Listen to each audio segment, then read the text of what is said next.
Hey, it's Erin. If you've watched a few videos on this channel, you know that we're dedicated to training hard, reaching goals, and making progress. But speaking of progress, how do you know you're actually making progress? A lot of us step on the scale, and I think that can be a mistake, especially if you're looking to recomp or recomposition your body. So if you're looking to lose fat and gain muscle, chances are the number on the scale may go up or it may not change. So on the surface, it kind of looks like you're not making progress, when in reality, you're gaining muscle and you're losing fat. So your clothes are fitting better, your dimensions are changing, so you may be growing your shoulders and shrinking your waist. In this video, we'll go over tangible ways, so 2 tangible ways to keep track of your objective goals. The first one being measurements, and the second one being pictures. And I want to share ways that you can specifically do this in order to get exact results every single time. So if you set up an Excel spreadsheet, you can actually compare those numbers as the months go by, or if you have a folder on your computer for progress pictures, you can easily take day 1 and day 60 and put them side by side, and you will get an accurate representation of your results. Let's start with measurements. With measurements, it's important that you get a soft measuring tape. This is something that will go against your skin and allow you to easily measure the circumference of certain muscle groups. So imagine if you have one of those metal measuring tapes, it's not going to work well.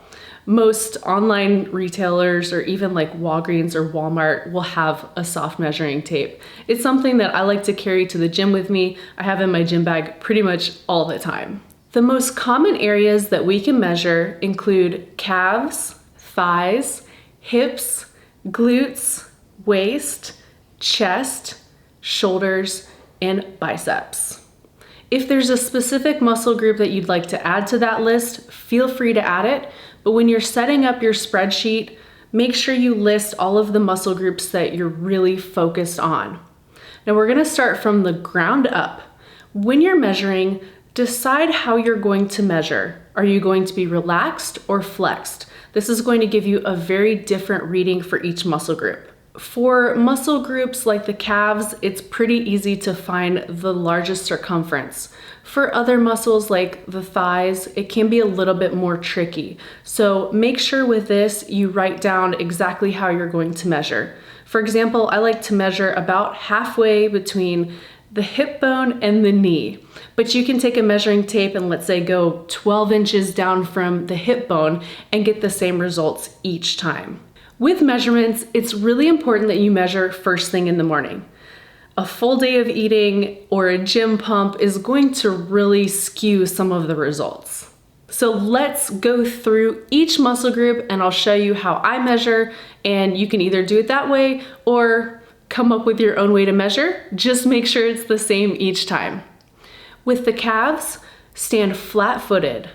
Make sure you pick the largest part of your calf and measure the circumference there. With each muscle, type in your phone or write down the measurement as soon as you do it. If you're like me, you have a tendency to forget or kind of jumble up the numbers. The next measurement is the thigh. Decide if you're going to do this flexed or not flexed. Personally, I just stand and I measure equidistant between my knee and my hip bone. The next measurement is the glutes. With most of these measurements, I like to look in the mirror to kind of figure out where the largest spot is. So for the glutes, the chest, and the shoulders, it can help to just assess where you are, especially if you're measuring around your body. So for the glutes, take the measuring tape, put it around the largest part of your glutes, and pull the tape somewhat taut so that it's against your skin. The hips are a pretty easy measurement. Locate your hip bones and measure just directly around your hip bones. Just like any other measurement, you want the tape to sit flat against your skin. For the waist, look for the natural waist. This is the smallest part. And what I like to do is kind of breathe in just a little bit. It's gonna give you a slightly smaller measurement, but you don't wanna necessarily suck in. You just want to be nice and relaxed, but kind of hold your breath just a little bit. For the chest, you'll want to measure where the largest part of the chest is, and that's usually mid-chest, so right around the rib cage. Pull the tape nice and tight, but not too tight, and then you can also check in the mirror to make sure that you're going straight across. With all of these measurements, you want to keep the tape parallel to the ground.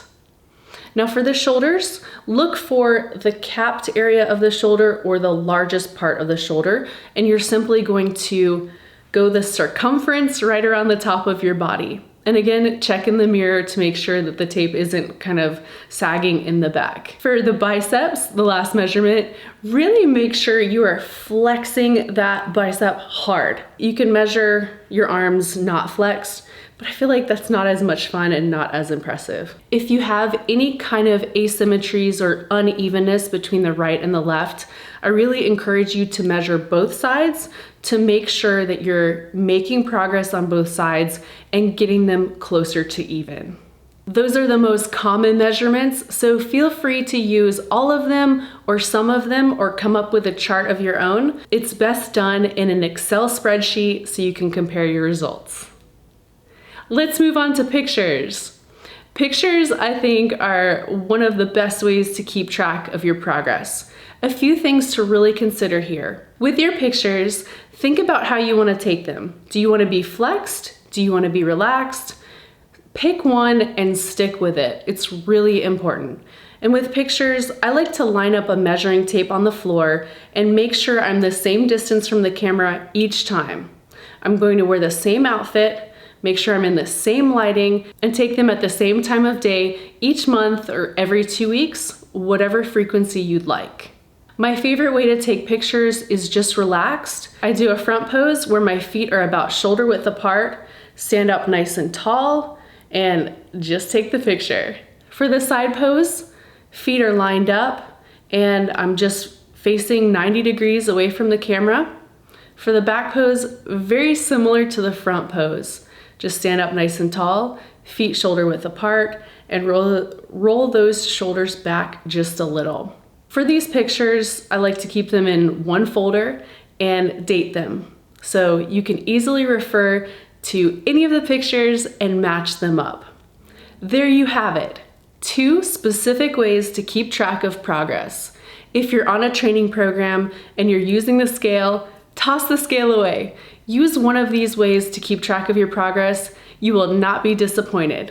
Remember, we often see ourselves in the mirror every day, so it's really hard to get an idea as to how much progress we're making. But when you take those pictures or you see those measurements side by side, you'll be even more encouraged to keep at it.